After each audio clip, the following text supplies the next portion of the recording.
पक्षीराज गरुड़ जी माया सर्पों के समूह को पकड़कर खाए तब वे सब वानरों के झुंड माया से रहित होकर हर्षित हुए। पर्वत वृक्ष पत्थर और नख धारण किए वानर क्रोधित होकर दौड़े। निशाचर विशेष व्याकुल होकर भाग चले और भागकर किले पर चढ़ गए। मेघनाथ की मूर्छा छूटी। तब पिता को देखकर उसे बड़ी शर्म लगी। मैं अजय होने को यज्ञ करूं, ऐसा मन में निश्चय करके वह तुरंत श्रेष्ठ पर्वत की गुफा में चला गया। यह विभीषण ने सलाह विचारी और कहा, हे अतुलनीय बलवान उदार प्रभु, देवताओं को सताने वाला दुष्ट मायावी मेघनाथ अपवित्र यज्ञ कर रहा है। हे प्रभु, यदि वह यज्ञ सिद्ध हो पाएगा तो हे नाथ, फिर मेघनाथ जल्दी जीता न जा सकेगा। तो यह सुनकर श्री रघुनाथ जी ने बहुत सुख माना और अंगद आदि बहुत से बानरों को बुलाकर कहा, हे भाइयों, सब लोग लक्ष्मण के साथ जाओ और जाकर यज्ञ को विध्वंस करो। हे लक्ष्मण, संग्राम में तुम उसे मारना। देवताओं को भयभीत देख कर मुझे बड़ा दुख है। हे भाई सुनो, उसे ऐसे बल और बुद्धि के उपाय से मारना जिससे निशाचर का नाश हो। हे जामवंत, सुग्रीव और विभीषण, तुम तीनों जने इनके साथ रहना। इस प्रकार श्री रघुवीर ने आज्ञा दी। तब कमर में तरकस कस कर और धनुष सजाकर रणधीर लक्ष्मण जी प्रभु के प्रताप को हृदय में धारण करके मेघ के समान गंभीर वाणी बोले, यदि मैं आज उसे बिना मारे आऊं तो श्री रघुनाथ जी का सेवक न कहलाऊं। यदि सैकड़ों शंकर भी उसकी सहायता करे तो भी श्री रघुवीर की दुहाई, आज मैं उसे मार ही डालूंगा। श्री रघुनाथ जी के चरणों में सिर नमाकर शेषावतार लक्ष्मण जी तुरंत चले। उनके साथ अंगद, नील, मयन, नल, हनुमान आदि उत्तम योद्धा थे। वानरों ने जाकर देखा, वह बैठा हुआ खून और भैंसों की आहुति दे रहा है। वानरों ने सब यज्ञ विध्वंस कर दिया। फिर वह जब वह नहीं उठा तब उसकी प्रशंसा करने लगे। इतने पर भी वह न उठा तब उन्होंने जाकर उसके बाल पकड़े और लातों से मार मार कर भाग चले। वह त्रिशूल लेकर दौड़ा तब वानर भागे। वहां आगे जहां आगे लक्ष्मण जी खड़े थे, वह अत्यंत क्रोध का मारा हुआ है और बार बार भयंकर शब्द करके गरजने लगा। मारुति और अंगद क्रोध करके दौड़े। उसने छाती में त्रिशूल मारकर दोनों को धरती पर गिरा दिया। फिर उसने प्रभु श्री लक्ष्मण जी पर प्रचंड त्रिशूल छोड़ा। अनंत ने बाण मारकर उसे दो टुकड़े कर दिए। हनुमान जी युवराज अंगद फिर उठकर क्रोध करके उसे मारने लगे, पर उसे चोट न लगी। शत्रु मेघनाथ मारे नहीं मरते तक सब वीर लौटे। तब वह घोर चिघाड़ करके दौड़ा। उसे क्रोध काल की तरह आता था कि लक्ष्मण जी ने भयानक बाण छोड़े। वज्र के समान बाणों को देखकर दुष्ट तुरंत अंतर ध्यान हो गए। फिर भांति भांति के रूप धारण करके युद्ध करने लगा। वह कभी प्रकट होता और कभी छिप जाता था। शत्रु को पराजित न होता देख वानर डरे। तब सर्पराज लक्ष्मण जी बहुत ही क्रोधित हुए। लक्ष्मण जी ने मन में यह विचार दृढ़ किया कि इस पापी को मैं अब बहुत खेला चुका, अब और अधिक खेलाना अच्छा नहीं, अब तो इसे समाप्त ही कर देना चाहिए। कौशलपति श्री राम जी के प्रताप को स्मरण करके लक्ष्मण जी ने वीरोचित दर्प करके बाण का संधान किया। बाण छोड़ते ही उसके छाती के बीच लगा। मरते समय उसने सब कपट त्याग दिया। राम के छोटे भाई लक्ष्मण कहाँ है, राम कहाँ है, ऐसा कहकर उसने प्राण छोड़ दिया। अंगद और हनुमान कहने लगे, तेरी माता धन्य है जो तुम लक्ष्मण के हाथों मरा और मरते समय श्री राम लक्ष्मण को स्मरण करके तूने उनके नामों का उच्चारण किया। हनुमान जी ने उनको बिना ही परिश्रम को उठा लिया और लंका के दरवाजे पर रखकर वे लौट आए। उसका मरना सुनकर देवता, गंधर्व आदि सब विमानों पर चढ़कर आकाश में आए। वे फूल बरसाकर नगाड़े बजाते हैं और श्री रघुनाथ जी का निर्मल यश गाते हैं। हे अनंत, आपकी जय हुई है। जगदाधार, आपकी जय हुई है। प्रभु, आपने सब देवताओं की महान विपत्ति से उद्धार किया। देवता और सिद्ध स्तुति करके चले गए। तब लक्ष्मण जी कृपा के समुद्र श्री राम जी के पास आए और रावण ने ज्यों ही पुत्र वध का समाचार सुना त्यों ही वह मूर्छित होकर पृथ्वी पर गिर पड़ा। मंदोदरी छाती पीट पीट कर बहुत प्रकार से पुकार कर भारी विलाप करने लगे। नगर के सब लोग शोक से व्याकुल हो गए। सब भी रावण को नीच कहने लगे। तब रावण ने सब स्त्रियों को अनेकों प्रकार से समझा, समस्त जगत का रूप नाशमान है, हृदय में विचार कर देखो। रावण ने उनको ज्ञान का उपदेश दिया। वह स्वयं तो नीच है पर उसकी कथा शुभ और पवित्र है। दूसरों को उपदेश देने में तो बहुत ही लोग निपुण होते हैं, पर ऐसे लोग अधिक हैं जो उपदेश के अनुसार आचरण भी करते हैं। रात बीत गई, सवेरा हुआ। रीछ वानर चारों दरवाजे पर जा डटे। योद्धाओं को बुलाकर दशमुख रावण ने कहा, लड़ाई में शत्रु के सम्मुख जिनका मन डामाडोल हो, अच्छा वह अभी भाग जाए। युद्ध में जाकर विमुख होने में भलाई नहीं। मैंने अपनी भुजाओं के बल पर वैर बढ़ाया है। जो शत्रु चढ़ाए उसको मैं अपने ही से उत्तर दूंगा। ऐसा कहकर उसने पवन के समान तेज चलाने वाला रथ सजाया और सारे जुझारू बाजे बजने लगे। सब अतुलनीय बलवान वीर ऐसे चले मानो काजल की आंधी चली। उस समय असंख्य अपशगुन होने लगे, पर अपनी भुजाओं का बल बड़ा गर्व होने से रावण उन्हें गिनता नहीं है।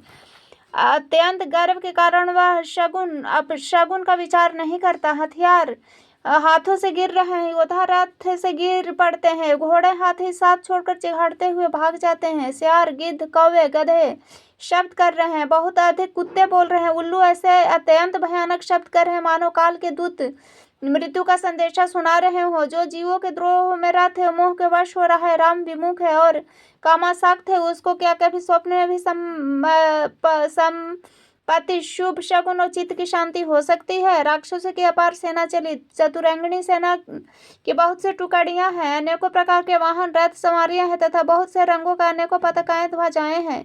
मतवाले हाथियों के बहुत से झुंड चले, मानव पवन से प्रेरित वर्षा ऋतु के बादल हो। रंग बिरंगे बाण धारण करने वाले वीरों को समूह हैं जो युद्ध में बड़े शूरवीर हैं और बहुत प्रकार की माया जानते हैं। अत्यंत विचित्र फौज सुशोभित है, मानो वीर वसंत ने सेना सजाई है। सेना के चलने से दिशाओं के हाथी डिगने लगे, समुद्र क्षुभित हो गए और पर्वत डगमगाने लगे, इतनी धूल उड़ी कि सूर्य छिप गए। फिर सहसा पवन रुका और पृथ्वी अकुला उठी, ढोल और नगाड़े भीषण ध्वनि से बज रहे हैं जैसे प्रलय काल के बादल गरज रहे हों। फेरी नफेरी तुरही शहनाई योद्धाओं को सुख देने वाला मारू राग बज रहा है, सब वीर सिंहनाद करते हैं, अपने अपने बल पौरुष बखान रहे हैं।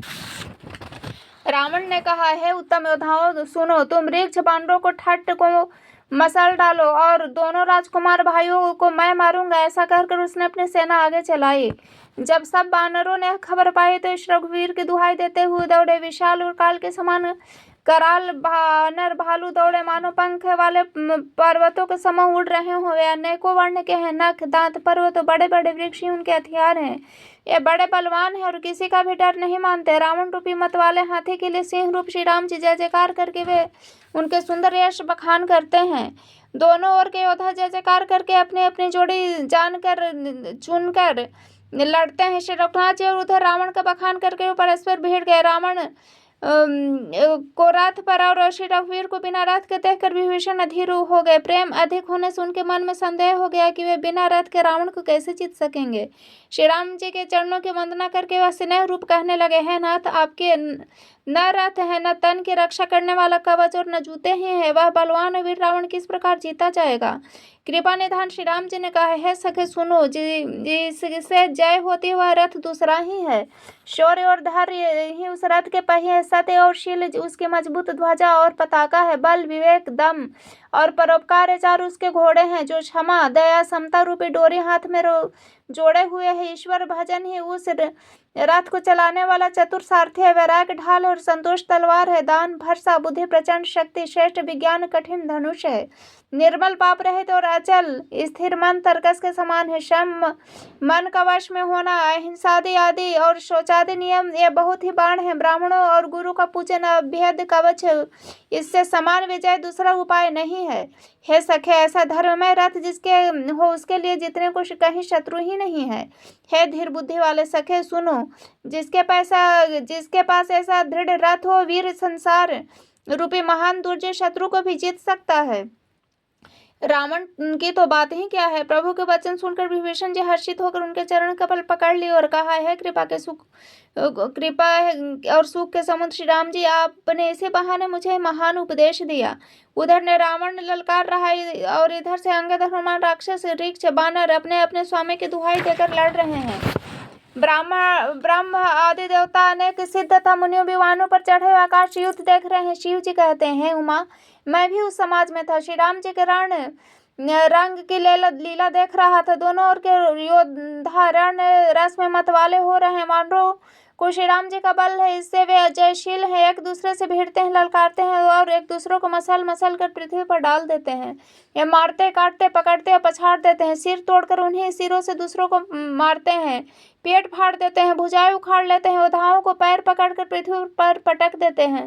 राक्षस योद्धाओं को भालू पृथ्वी पर काट देते हैं, ऊपर से बहुत से बालू डाल देते हैं। युद्ध में शत्रुओं से विरुद्ध हुए वीर बानर ऐसे दिखाई पड़ते हैं माने बहुत से क्रोधित काल हो। क्रोधित हुए काल के समान वे वानर खून बहते हुए शरीरों से शोभित हो रहे हैं। बलवान वीर राक्षसों की सेना के योद्धाओं को मसलते हैं, विवेक की तरह गरजते हैं, डांट कर चपेटों से मारते हैं और दो दांतों से काट कर लातों से पीस डालते हैं। वानर भालू चिखाड़ते हैं और ऐसे छल बल कर देते हैं जिससे दुष्ट राक्षस नष्ट हो जाएं। वे राक्षसों के गाल पकड़कर फाड़ डालते हैं, छाती चीर डालते हैं, उनकी अतड़ियां निकालकर गले में डाल लेते हैं। वानर ऐसे देख पड़ते हैं मानो प्रहलाद के स्वामी नृसिंह भगवान अनेक शरीर धारण करके युद्ध मैदान में क्रीड़ा कर रहे हों। पकड़ो, मारो, काटो, पछाड़ो आदि घोर शब्द आकाश और पृथ्वी भर में छा गए। श्री राम जी की जय हो, जो सचमुच तीर्ण से वज्र और वज्र से तीर्ण कर देते हैं। अपने सेनाओं के विचलित होते हुए देख तथा 20 भुजाओं में 10 धनुष धारण रावण रथ पर चढ़कर गर्व करके लौटो लौटो कहता हुआ चला। रावण अत्यंत क्रोधित होकर दौड़ा। वानर हुंकार करते हुए उसके सामने चले। उन्होंने हाथों में वृक्ष, पत्थर और पहाड़ लेकर रावण पर एक ही साथ डाले। पर्वत उसके वज्र तुल्य शरीर में लगते हैं, तुरंत टुकड़े टुकड़े होकर फूट जाते हैं। अत्यंत क्रोधी रणोन्मत्त रावण रथ रोक कर अचल खड़ा रहा, अपने स्थान से जरा से भी न हिला। उसे बहुत ही क्रोध हुआ। वह इधर उधर झपट कर वानर योद्धाओं को मसलने लगाने को वानर भालू, हे अंगद, हे हनुमान, रक्षा करो, रक्षा कर तो पुकारते हुए भाग चले। हे रघुवीर, हे गोसाई, रक्षा कीजिए, रक्षा कीजिए, यह दुष्ट काल की भांति हमें खा रहा है। उसने देखा कि सब वानर भाग छूटे। तब रावण 10 धनुष पर बाण संधान किए। उसने धनुष पर संधान करके बाणों के समूह छोड़े हुए बाण सर्प की तरह उड़ जा लगते हैं। पृथ्वी, आकाश, दिशा विदिशा सर्वस्त्र बाण भर रहे हैं। वानर भागे तो कहाँ, अत्यंत कोलाहल मच गया। वानर भालुओं की सेना व्याकुल होकर आर्त पुकारने लगी, हे रघुवीर, हे करुणा सागर, हे पीड़ितों के बंधु, हे सेवकों की रक्षा करके उनके दुख को हरने वाले हरि। अपनी सेना को व्याकुल देखकर कमर में तरकस कस कर और हाथ में धनुष लेकर श्री रघुनाथ जी के चरणों पर मस्तक नवाकर लक्ष्मण जी क्रोधित होकर चले। लक्ष्मण जी ने पास आकर कहा, अरे दुष्ट वानर, भालुओं को क्या मार रहा है? मुझे देख, मैं तेरा काल हूँ। रावण ने कहा, अरे मेरे पुत्र के घातक, मैं तुझी को ढूंढ रहा था। तुझे मार कर अपनी छाती ठंडी करूंगा। ऐसा कहकर उसने प्रचंड बाण छोड़े। लक्ष्मण जी ने उसके सैकड़ों टुकड़े कर डाले। रावण करोड़ों अस्त्र शस्त्र चलाए। लक्ष्मण जी ने उनको तिनके के बराबर काट कर हटा दिया। फिर अपने बाण से उस पर प्रहार किया। उसके रथ को तोड़कर सारथी को मार डाला। रावण 10 मस्तकों में 100 बाण मारे। वे सिर ऐसे बैठ गए मानो पहाड़ के शिखर में भी सर्प प्रवेश कर रहे हों। फिर 100 बाण उसके छाती में मारे। वह पृथ्वी पर गिर पड़ा। उसे कुछ भी होश न रहा। फिर मूर्छा छूटने पर प्रबल रावण उठा और उसने वह शक्ति चलाई जो ब्रह्मा जी ने उसे दी थी। और ब्रह्मा जी की दी हुई प्रचंड शक्ति लक्ष्मण जी की ठीक छाती में लगी। वीर लक्ष्मण जी अकुला होकर गिर पड़े। तब रावण उन्हें उठाने लगा, पर उसके अतुलनीय बल की महिमा यूं ही रह गई, व्यर्थ हो गई। वह उन्हें उठा न सका। जिसके एक ही सिर पर ब्रह्मांड के रूपी पवन के धूल के समान, कर्ण के समान विराजता, उन्हें मूर्ख रावण उठाना चाहते। वह तीनों भुवनों के स्वामी लक्ष्मण को नहीं जानता। यह देखकर पवन पुत्र हनुमान जी कठोर वचन बोलते हुए दौड़े और हनुमान जी के आते ही रावण ने उन पर अत्यंत भयंकर घुस्से का प्रहार किया। हनुमान जी घुटने टेक कर रह गए, पृथ्वी पर गिरे नहीं। और फिर क्रोध से भरे हुए संभाल कर उठे हनुमान जी ने रावण को एक घूंसा मारा। वह ऐसे गिरा जैसे वज्र की मार से पर्वत गिरा हो। मूर्छा भंग होने पर वह फिर जगा। हनुमान जी के बड़े भारी बाल को सराहने लगा। हनुमान जी ने कहा, मेरे पौरुष को धिकार है और धिकार है मुझे भी। धिकार है जो है देवद्रोही, तू अब तक जीता रह गया। ऐसा कहकर लक्ष्मण जी को उठाकर हनुमान जी रघुनाथ जी के पास ले गए। यह देखकर रावण को आश्चर्य हुआ। श्री रघुवीर ने लक्ष्मण जी से कहा, हे भाई, हृदय में समझो, तुम काल के भी भक्षक और देवताओं के रक्षक हो। हे वचन सुनते हैं कृपालु लक्ष्मण जी उठ बैठे। वह कराल शक्ति आकाश को चले गए। लक्ष्मण जी फिर धनुष बाण लेकर दौड़े, बड़ी शीघ्रता से शत्रु के पास आ गए। फिर उन्होंने बड़ी ही शीघ्रता से रावण के रथ को चूर चूर कर सारथी को मारकर उसे व्याकुल कर दिया। 100 बाणों से उनका हृदय बेध दिया, जिससे रावण अत्यंत व्याकुल होकर पृथ्वी पर गिर पड़ा। तब दूसरा सारथी उसे रथ में डालकर तुरंत ही लंका ले गया। प्रताप के समूह श्री रघुवीर के भाई लक्ष्मण जी ने फिर आकर प्रभु के चरणों में प्रणाम किया।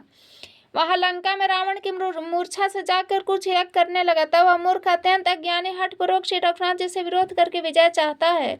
यहाँ विभीषण जी ने सब खबर पाई। तब तुरंत श्री रघुनाथ जी को कह सुनाई। कहा कि हे नाथ, रावण एक यज्ञ कर रहा है, उसके सिद्ध होने पर वह अभागा सहज ही नहीं मरेगा।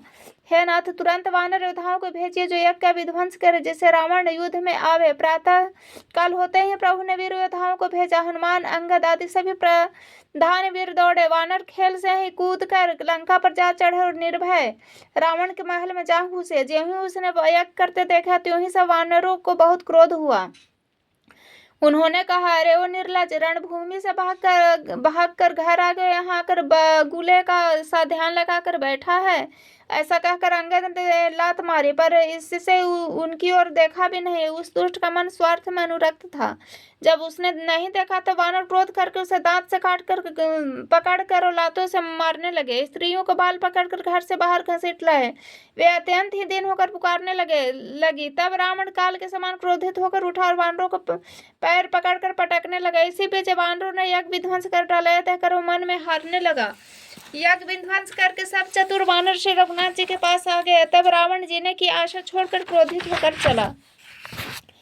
चलते समय अत्यंत भयंकर अमंगल होने लगे। गीध उड़ उड़ कर उसके सिरों पर बैठने लगे, किंतु वह काल के वश में था, इससे किसी भी अपशकुन को नहीं मानता था। उसने कहा, युद्ध का डंका बजाओ। निशाचरों की अपार सेना चली, उसमें से बहुत से हाथी, रथ, घुड़सवार पैदल हैं। वे दुष्ट प्रभु के सामने कैसे दौड़े, जैसे पतंगे के समूह अग्नि की ओर दौड़ते हैं। इधर देवताओं ने स्तुति की और कहा कि हे श्री राम जी, इसने हमको दारुण दुख दिए हैं, अब आप इसे अधिक न खिलाइए। जानकी जी बहुत दुखी हो रही हैं। देवताओं के वचन सुनकर प्रभु मुस्कुराए और श्री रघुवीर ने उठकर बाण सुधारे। मस्तक पर जटाओं के जूड़े को कस कर बांधे हुए उसके बीच बीच में पुष्प गूथे हुए सुशोभित हो रहे हैं। लाल नेत्र, मेघ के समान श्याम शरीर वाले, संपूर्ण लोकों के नेत्रों को आनंद देने वाले प्रभु ने कमर में फेंटा तथा तरकस कस लिया। हाथ में कठोर शंखर या धनुष ले लिया। प्रभु हाथ में शार्खांग धनुष लेकर कमर में बाणों की खान सुंदर तरकस कस लिया। उनके भुज दंड पुष्ट है, मनोहर चौड़े छाते पर ब्राह्मण भृगु जी के चरण का चिन्ह सुशोभित है। तुलसीदास जी कहते हैं, ज्यों ही प्रभु धनुष बाण हाथ में लेकर फिराने लगे, त्यों ही ब्रह्मांड दिशाओं के हाथी कच्छप शेष जी, पृथ्वी, समुद्र, पर्वत सभी डगमगा उठे। भगवान की शोभा देखकर देवता हर्षित होकर फूलों की अपार वर्षा करने लगे और शोभा, शक्ति, गुणों को धाम, करुणा निधान प्रभु की जय हो ऐसा पुकारने लगे। इसी बीच निशाचरों की अत्यंत घनी सेना कसमसाती हुई आई। उसे देखकर वानर योद्धा इस प्रकार सामने चले जैसे प्रलय काल के बादलों के समूह हो। बहुत से कृपाण तलवारें चल रहे हैं, मानो दसों दिशाओं में बिजलियां चमक रही हो।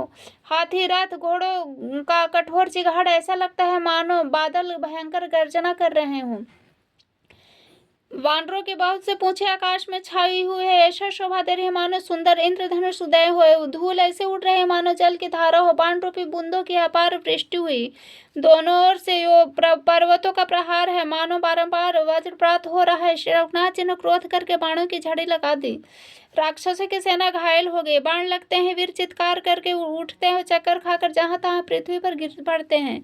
उनके शरीरों से खून ऐसा बह रहा है मानो पर्वत के भारी झरनों से जल बह रहा हो। इस प्रकार डरपोकों को भय उत्पन्न करने वाला रुधिर की नदी बह चली। डरपोकों को भय उपजाने वाला अत्यंत अपवित्र नदी, रक्त की नदी बह चली। दोनों दल, उनके दोनों किनारे के रथ रेत है, पहिए भंवर है। वह नदी बहुत भयानक बह रही है। हाथी, पैदल, घोड़े, गधे तथा अनेक सवारी हैं, जिनकी गिनती कौन करे। नदी जल जंतु है, बाण शक्ति तो मर सर्प है, धनुष तरंगे और ढाल बहुत से कछुए हैं। वीर पृथ्वी पर इस तरह गिर रहे हैं मानो नदी के किनारे वृक्ष ढह रहे हो। बहुत सी मज्जा बह रही है, वही फेन है। डरपोक जहाँ इसे देख कर डरते हैं, वहाँ उत्तम योद्धाओं के मन में सुख होता है। भूत, पिशाच, बेताल, बड़े बड़े झोंटों वाले महान भयंकर झोटिंग और प्रमथन शिवगण उस नदी में स्नान करते हैं। कौवे, चील भुजाएं लेकर दौड़ते हैं और एक दूसरे से छीन कर खा जाते हैं। एक कोई कहता है, अरे मूर्ख, ऐसी मस्ती बहुयात है, फिर भी तुम्हारी दरिद्रता नहीं जाती। घायल उधर तट पर पड़े कराह रहे मानो जहां तहां अधजल, जो व्यक्ति जो मरने के समय आधे जल में रखे जाते हैं पड़े हो। गिद्ध आते खींच रहे मानो मछली मार नदी तट पर चित लगाए हुए ध्यानस्थ होकर बंसी खेल रहे हो। बहुत से योद्धा बहे जा रहे हैं, पक्षी उन पर चले जा रहे हैं मानो वे नदी में नौका क्रीड़ा खेल रहे हों। योगिनियां खपरों में भर भर कर खून जमा कर रहे हैं। भूत पिशाच स्त्रियां आकाश में नाच रहे हैं। चामुंडाएं उधाओं की खोपड़ियों का करताल बजा रही हैं और नाना प्रकार से गा रहे हैं। गिद्धड़ों के समूह कट कट शब्द करते हैं। मुर्दों को काटते खाते हुआ हुआ करते हैं और पेट भर जाने पर एक दूसरों के डांटते हैं। करोड़ों धड़ बिना सिर के घूम रहे हैं। सिर पृथ्वी पर बड़े जय जयकार बोल रहे हैं।